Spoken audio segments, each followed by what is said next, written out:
ஓம் சாய்ராம். நல்லது நினைப்போம், நல்லது நடக்கும். பாகம் 8. நேற்று பாகம் 7 ரொம்ப ரொம்ப ஒரு அருமையான விஷயத்தை தெரிஞ்சுக்கிட்டோம். மும்மூர்த்திகளும் ஐக்கியமாகி தத்தாத்திரேயர் அப்படிங்கிற ஒரு புனிதமான ஒரு அவதாரம் பற்றி நம்ம தெரிஞ்சுக்கிட்டோம். அத்திரி மகரிஷியின் மனைவியான அனுஷியாவின் பதிவிரதா மகிமையினால் எப்படி மும்மூர்த்திகள் ஐக்கியமாகி தத்தாத்திரேயருங்கிற அந்த ஒரு அவதாரம், குரு பரம்பரையின் ஆரம்ப புள்ளி, அந்த அவதாரம் எப்படிப்பட்டது அப்படிங்கிறதெல்லாம் நம்ம தெரிஞ்சுக்கிட்டோம். எப்படி ஏற்பட்டது, எப்படி அவதாரம் எடுத்தாங்க, மும்மூர்த்திகளும் 3 மூர்த்திகளும் ஐக்கியமாகி அந்த ஒரு மாபெரும் சக்தி எப்படி உருவானது, எப்படி நமக்கு கிடைக்க பெற்றது, அந்த பதிவிரதா தன்மையினால், அனுஷியா அம்மாவினால் அந்த அவதாரத்தை பற்றி நம்ம தெரிஞ்சுக்கிட்டோம்.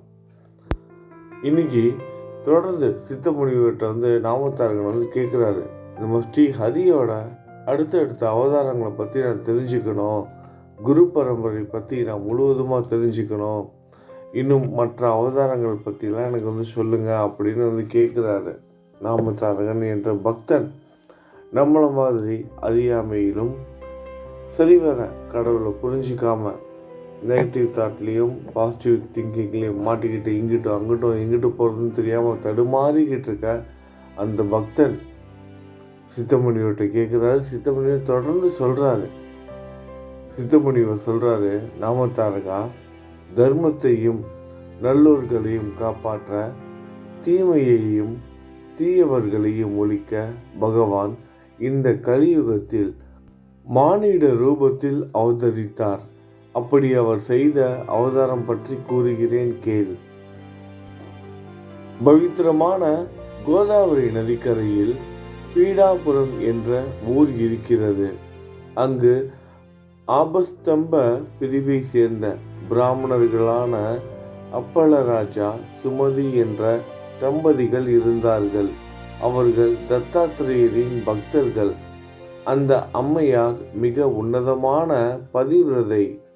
அவர்களுக்கு நிறைய பிள்ளைகள் இருந்தார்கள். அவர்கள் எல்லோரும் இறந்து 2 பேர் மட்டும் உயிருடன் இருந்தார்கள். அவர்களில் ஒருவன் குருடன், மற்றொருவன் முடவன்.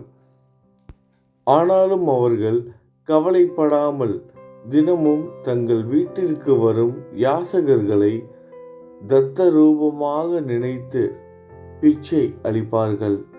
ஒரு அமாவாசை என்று அவர்கள் பெரியோர்களுக்கு சிரார்த்தம் செய்ய பிராமணர்களை அழைத்து வேண்டிய கர்மாக்களை செய்து கொண்டு இருந்தார்கள். அப்பொழுது தத்தாத்திரேயர் ஒரு பிராமணர் வேடத்தில் அவர்கள் வீட்டுக்கு பிச்சை கேட்டார். சாதாரணமாக பெரியோர்களுக்கு சிரார்த்தம் செய்யும் பொழுது வந்திருக்கும் அதிதிகள் உண்ட பிறகுதான் மற்றவர்கள் சாப்பிட வேண்டுமென்ற நியதி. ஆனால் சுமதியோ வந்தவர் ஒரு மகா ஞானி என்றும் தத்தாத்திரேயரே வந்திருக்கிறார் என்றும் எண்ணி தன் கணவனுக்கும் சொல்லாமல் அவருக்கு பிச்சையிட்டார்.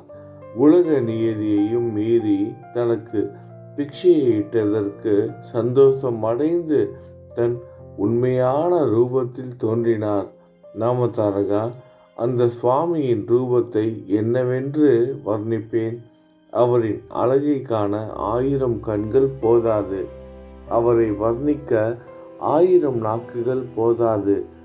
அவர் வெள்ளி மலை போல் வெண்ணிற பிரகாசத்துடனும் 6 கரங்களில் சங்கு சக்கரமும் டமருகம், சூலம், ஜபமாலை, கமண்டலமும் கொண்டு 3 முகங்களுடனும் வெண்ணிறம் கொண்டும் சுத்த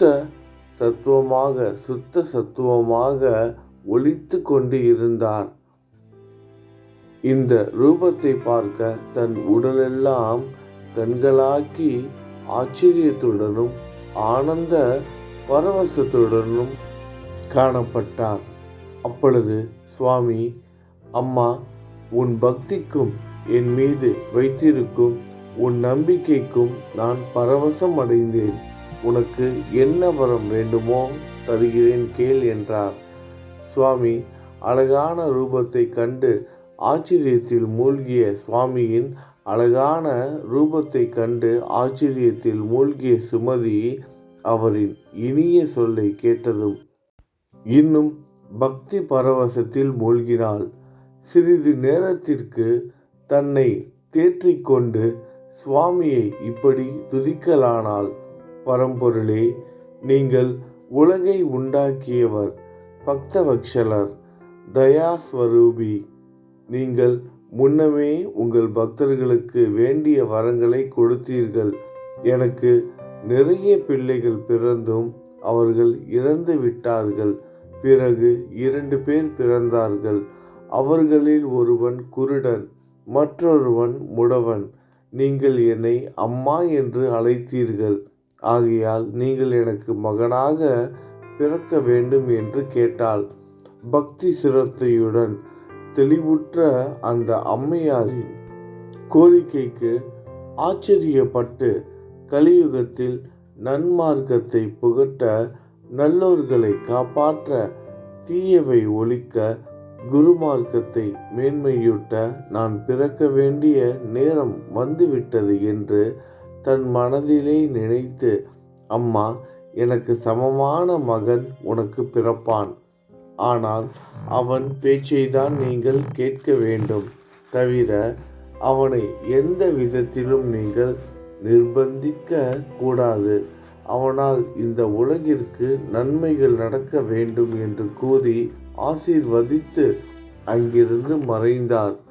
சுவாமி மறைந்ததும் சுமதி உள்ளே சென்று கணவரிடம் நடந்ததை எல்லாம் கூறி, வந்தவர் தத்தாத்திரேயர் என்று நினைத்து சிரார்த்த கர்மா பூர்த்தி செய்யாமல் வந்த அதிதிகள் உண்ணாமலேயே அவருக்கு பிக்ஷை அளித்தேன்.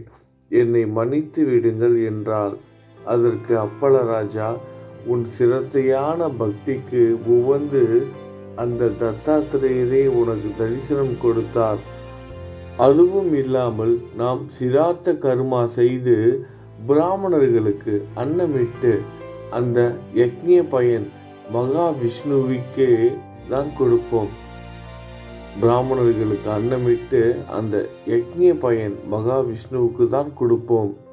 அப்படியான அந்த விஷ்ணுவே நேராக வந்து உன்னிடம் பிக்ஷை கேட்டார், பிக்ஷை பெற்றார் என்றால் அது நாம் செய்த மகா பாக்கியம். நீ செய்த இந்த செயலினால் நாமும் நம் வம்சத்தினர் எல்லோரும் புண்ணியம் பெற்றோம். அதுவும் இல்லாமல் தத்தாத்திரேயர் மதியான சமயத்தில் தன் பக்தர்களை உத்தரிக்க எந்த ரூபத்திலும் பிக்ஷைக்கு வருவார். ஆகையால் தத்த சேஸ்திரங்களான மகிரு, கரவீரம், பாஞ்சாலசேஸ்வரம் ஆகிய இடங்களில் மதியான நேரத்தில் வரும் யாசகர்களுக்கு இன்னும் பிக்ஷை இடுகிறார்கள். ஆகையால் எல்லோருமே மதியான நேரத்தில் வரும் யாசகர்களை தத்த ரூபமாக நினைத்து தவறாமல் அவரவர் சக்திக்கேற்ப பிக்ஷையிட வேண்டும். ஆகையால் நீ செய்த இந்த காரியத்தில் தவறு ஏதும் இல்லை என்றார். கூடிய சீக்கிரத்தில் அந்த அம்மையார் சுமதி தேவி கர்ப்பம் தரித்தாள். சந்திரனை ஆதாரணமாக கொண்ட பஞ்சாங்கப்படி பாத்ரபத மாதம் சுக்ல சதுர்த்தி, தோராயமாக ஆவணி மாதம் வளர்பிறை சதுர்த்தி அன்று சுப முகூர்த்தத்தில் ஆண் பிள்ளை பிறந்தான். அவனின் பிறந்த நேரத்தின் ஜாதகத்தை கணித்த சான்றோர்கள், இவன் தெய்வத்தின் அவதாரமாவான். இவர் ஜெகத்குருவாகி சாதுக்களுக்கு தீட்சை கொடுத்து உலகை நன்மார்க்கத்தில் நடத்துவார் என்று கூறினார்கள். இதை கேட்ட அந்த தாய் தந்தையர்கள் தத்தாத்திரேயர் தமக்கு அளித்த வரத்தை நிறைவேற்றவே இப்படி பிறந்தார் என்று ஆனந்தப்பட்டார்கள். அவன் பாதங்கள் சங்கு சக்கர ரேகைகளுடன் மிக்க பிரகாசமாக தேஜாமயமாக இருந்ததினால் ஸ்ரீபாதன் என்ற பெயர் வைத்தார்கள். அந்த குழந்தையோட பாதத்தில் இயற்கையாகவே காலில் உள்ள பாதத்தில் சங்கு சக்கர ரேகைகளுடன் மிகவும் பிரகாசமாக இருந்தது. அதனால் அந்த குழந்தைக்கு ஸ்ரீ பாதன் என்ற பெயர் வைத்தார்கள். அவன் வளர்பிறை சந்திரனைப் போல் தினமும் வளர்ந்து கொண்டு 8 வயது பெற்றான். ஒரு சுப முகூர்த்தத்தில் அவனுக்கு உபநயனம் செய்தார்கள். அப்பொழுது ஸ்ரீ பாதர் உடனே வேதங்களை எல்லாம் அங்குள்ளவர்களுக்கு போதித்தார்.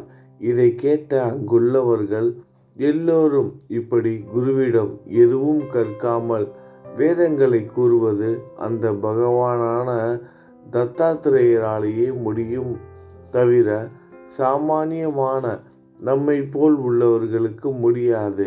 ஆகவே இவர் மும்மூர்த்திகளின் மறு அவதாரமே என்று எண்ணி பாலகன் என்று பார்க்காமல் அவரின் பாதங்களை தொட்டு வணங்கினார்கள். இப்படி அவன் 16 வயதடைந்தான். அப்பொழுது தந்தை அப்பலராஜு ஸ்ரீ பாதருக்கு திருமணம் செய்ய நினைத்து பெண்ணை பார்க்கலானார். இதை தெரிந்து கொண்ட ஸ்ரீ பாதர் தன் தந்தையிடம், ஐயா, எனக்கு கல்யாணத்திற்கு பெண்ணை தேட வேண்டாம். எல்லா சுப லட்சணங்களுடன் எனக்கு பொருத்தமான பெண் ஏற்கனவே தயாராக உள்ளாள். அவள்தான் யோகஸ்ரீ. அவளை கைப்பற்றி நான் சந்நியாசியாவேன். நான் ஸ்ரீ வல்லபன் என்றதினாலேயே எனக்கு பிள்ளைகள் இல்லை என்றாலும் முக்தி பெறுவேன். அதுவும் இல்லாமல் உலகிற்கு ஞானத்தை தந்து தன்மார்க்கத்தில் செல்வேன் என்றார். இதை கேட்ட தாய் தந்தையர்கள், அன்று எமக்கு இந்த பிள்ளை வரமளிக்கும் பொழுது தத்தாத்திரேயர் கூறுவதை நினைவு கூர்ந்து இம்மகானின் கூற்றுக்கு மறுப்பு தெரிவிப்பது தவறாகும். இவர் உலகை ஆள வந்த அந்த மும்மூர்த்திகளின் அவதாரம். இவரால் ஒரு குரு பரம்பரை பிரசித்தமாக வேண்டும். ஆகையால் இவருக்கு நமது துன்பங்களை தெரிவித்து அவற்றை தீர்த்து வைக்க வேண்டுமென்று வேண்டுவோம் என நினைத்து கண்ணீர் மல்க ஸ்ரீ பாதரிடம், அப்பனே, உன்னை பார்த்த பின்பு எங்களின் துன்பங்களை எல்லாம் மறந்து நீ எங்களை வாழ்வு முடியும் வரை காப்பாற்றுவாய் என நினைத்தோம். நாங்கள் வயோதிகர்கள் ஆகிவிட்டோம். எங்களுக்கு வயசாகி விட்டது. உன் சகோதரர்கள் குருடனும் மற்றொருவன் முடவன். உன் சகோதரராகிய இருவர்களுமே, ஒருவன் குருடன் மற்றொருவன் முடவன். அவர்களை யார் காப்பாற்றுவார்கள்? நீங்கள் எங்களை விட்டுவிட்டு செல்கிறீர்கள். எங்கள் கதி என்ன என்று கேட்டார்கள். அதை கேட்ட ஸ்ரீ பாதவல்லவர் தாய் தந்தையர்களின் கண்ணீரை துடைத்து தன் சகோதரர்களிடம் சென்று தன் அமிர்த பார்வையால் அவர்களை ஒருவர் பின் ஒருவராக பார்த்தார். அந்த அமிர்த பார்வை பட்டவுடனே அவர்களின் உடலில் உள்ள குறைகள் நீங்கி நல்ல தேகங்களை பெற்றார்கள். மற்றும் அவர்கள் வேதங்களும் சகல சாஸ்திரங்களும் பெற்றுவிட்டார்கள். அவங்களுக்கு என்ன ஆயிடுச்சு, அவங்களோட அந்த அமிர்தமான அந்த பார்வை, ஸ்ரீ பாதவல்லவரோட பார்வை அவங்களோட சகோதரர்கள் மேல் பட்டதும் ஒவ்வொருத்தரையாக பார்க்குறாரு தன்னோட சகோதரர்களை. அப்படி பார்க்கும் பொழுது ஒரு சகோதரன் குருடனாக இருக்கான், இன்னொரு சகோதரன் வந்து முடவனாக இருக்கான். இப்படி ஒவ்வொருத்தரையாக அவர் பார்க்கும் பொழுது அவங்களோட உடல்நிலை எல்லாம் சரியாகிறது. குருடனுக்கு கண் பார்வை வந்துடுது, முடவனுக்கு கை கால்கள்லாம் நல்லா வேலை செய்ய ஆரம்பிச்சிருது, ஆரோக்கியமான உடல்நிலையை வந்து பெற்றாருங்க. அது மட்டும் இல்லாமல் அவங்க அனைத்து வேதங்களையும் சகல சாஸ்திரங்களும் பெற்றுவிட்டார்கள். அவர்களை பார்த்து, நீங்கள் எல்லா வளமும் பெற்று பிள்ளைகள் பேரன்களுடன் வாழ்வீர்கள். உங்களிடம் லட்சுமி நிலையாய் இருப்பாள் என்று ஆசீர்வாதம் செய்தார். இந்த அற்புத காட்சியை பார்த்த தாய் தந்தைக்கு ஸ்ரீ பாதர் தங்களின் தமையன் என்ற மமதை நீங்கி உலகெங்கும் இருக்கும் அவரை தம் மகனென்று நினைத்து தவறு என்று எண்ணி அவரிடம், பிரபு, இந்த கலி மாயையாலும் உங்களுக்கு பாலூட்டிய மமதையாலும் நீங்கள் உலகை ஆளும் பரம்பொருள் என்பதை மறந்து எங்கள் பிள்ளையாகவே நினைத்தோம். எங்கள் அஞ்ஞானத்தை மன்னித்துவிட்டு உங்களின் யதார்த்த ரூபத்தை காண்பித்து எங்களின் மமதையை அகற்றிவிடுங்கள் என்று வேண்டினார்கள். அப்பொழுது தத்தாத்திரேயர் தன் உண்மையான ரூபத்தை அவர்களுக்கு காண்பித்தார். கோடி சூரிய ஒளியுடனும் கோடி சந்திர குளுமையுடனும் வெள்ளி மலை போல் பிரகாசமான அந்த ரூபத்தை கண்டவர்களுக்கெல்லாம் தன் தேகங்களின் ஒவ்வொரு அணுவும் அமிர்தத்தை பருகியது போல் மெய்சிலிர்த்து அப்படியே ஆனந்த பரவச நிலைக்கு அடைந்தாங்க. அப்பொழுது ஸ்ரீ பாதவல்லபர் தன் அம்மாவிடம் சென்று, என் இந்த ரூபத்தை நீங்கள் எப்பொழுதும் தியானித்து கொண்டே இருந்தால் உங்களிடம் இருக்கும் அஞ்ஞானம் அகன்று எல்லா வளமும் பெற்று 100 ஆண்டுகள் வாழ்ந்து என்னிடம் ஐக்கியமாவீர்கள் என்று கூறி தன் சகோதரர்களிடம் நீங்கள் தாய் தந்தையர்களை சேவித்து சுகமாக வாழுங்கள் என்று கூறி தாய் தந்தையர்களை 3 முறை வலம் வந்து நான் சந்நியாசியாக அனுமதி கொடுங்கள் என்று வேண்டினார். அவர்களும் அப்படியே ஆகட்டும் என்று கூறுகையில் அவர் சந்நியாசியம் பெற்று அங்கிருந்து புறப்பட்டு துவாரகை, காசி, பிருந்தாவனம், பத்ரி முதலிய சேத்திரங்களை தரிசித்து விட்டு பிறகு கோகர்ண சேத்திரத்தை வந்தடைந்தார் என்று சித்தமுனிவர் கூறினார். இதோட ஸ்ரீ பாதவல்லபரோட அவதாரம் எப்படி தோன்றுனதுங்கிறத பார்த்தோம். இதோட பதிவு 8 குரு சரித்திரம் முடிவடைகிறது. நாளை பதிவு 9 குரு சரித்திர பதிவில் நம்ம எல்லாரும் சந்திக்கலாம். நல்லது நினைப்போம், நல்லது நடக்கும். ஓம் சாய்ராம்.